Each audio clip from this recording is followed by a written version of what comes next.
Music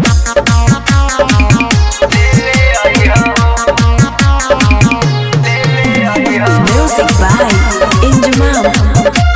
बोला बोला छठी मैया की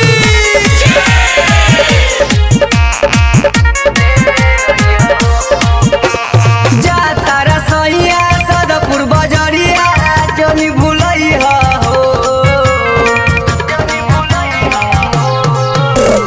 जा तारा सैया मुजफ्फरपुर बजरिया जनी भूलैया हो कि भरब छठी माई के कोसिया उखिया ले अइहा हो कि भरब छठी माई के कोसिया उखिया ले अइहा हो। MS Recording Studio, Bhadai.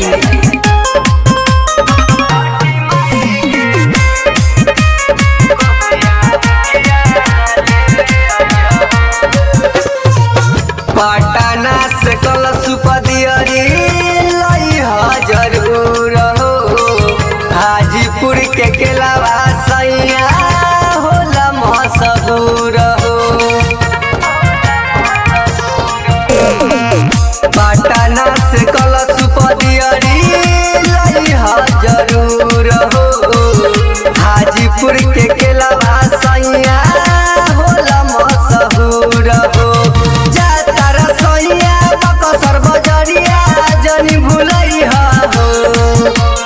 जा तारा सैया यारा बजरिया जनी भूलैहा हो कि भरब छठी माई के कोसिया उखिया ले अइहा हो कि भरब छठी माई के कोसिया उखिया ले अइहा हो। Music by Injumam. बोला बोला छठी मैया की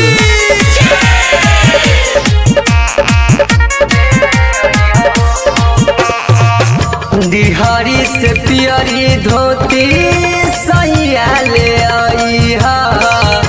राजा अजित अनमोल जनी तू भूलैहा।